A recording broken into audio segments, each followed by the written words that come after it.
ഇന്നൊരു health insurance ഒരാൾ വേണ്ടെന്ന് പറയാനുള്ള പ്രധാനപ്പെട്ട രണ്ട് കാരണങ്ങളാണ്. ഒന്ന്, ഒരുപക്ഷെ സാമ്പത്തിക ബുദ്ധിമുട്ടായിരിക്കാം. മറ്റൊന്ന്, നിലവിൽ നമുക്ക് രോഗങ്ങളൊന്നുമില്ല, അതുകൊണ്ട് ഈ പൈസ വെറുതെ പോവുകയാണ്.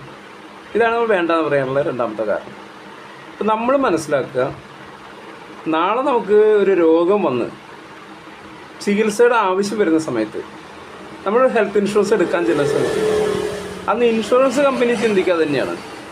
കാരണം നിങ്ങൾ ചേർന്നാൽ ഇൻഷുറൻസ് കമ്പനിക്ക് നഷ്ടമാണ്, കാരണം അവരുടെ കയ്യിൽ നിന്ന് കാശ് പോകുന്നു.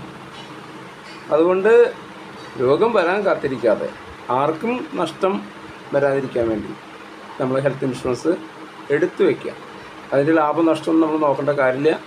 ഒരുപക്ഷെ നാളെ വലിയ നഷ്ടങ്ങൾ ഒഴിവാക്കാൻ വേണ്ടിയിട്ടാണ് നമ്മൾ ഇന്ന് ചെറിയൊരു പൈസ വെച്ച് നമ്മൾ കൊടുക്കുന്നത്. എൻ്റെ പേര് ആൻ്റണി തോമസ്, ഇൻഷുറൻസ് അഡ്വൈസറാണ്.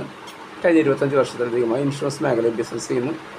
ഞാൻ ഇതേപോലെയുള്ള യൂസ്ഫുള്ളായിട്ടുള്ള വീഡിയോസ്, ഇത് വാഹന ഇൻഷുറൻസ് സംബന്ധിച്ച്, ഹെൽത്ത് ഇൻഷുറൻസിനെ സംബന്ധിച്ച്, LIC സംബന്ധിച്ച് ഇതേപോലെയുള്ള വീഡിയോസാണ് ഞാൻ ചെയ്യുന്നത്.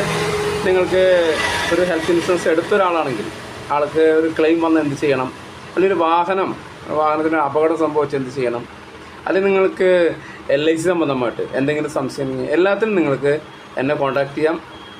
പുതിയ പോളിസി ചേരുവാനും നിലവിലുള്ള പോളിസിയിലുള്ള സംശയങ്ങൾ ചോദിക്കാനും നിങ്ങൾക്ക് എന്നെ കോൺടാക്റ്റ് ചെയ്യാം. കോൺടാക്റ്റ് ചെയ്യുന്ന സമയത്ത് നിങ്ങളുടെ പേര്, ഡേറ്റ് ഓഫ് ബർത്ത്, സ്ഥലം, ഈ 3 കാര്യം മെൻഷൻ ചെയ്തിട്ട് പരമാവധി വിളിക്കാതിരിക്കുക. അപ്പോൾ അടുത്ത വീഡിയോ ആയിട്ട് വരുന്നവരെ ഏവർക്കും ഗുഡ് ബൈ.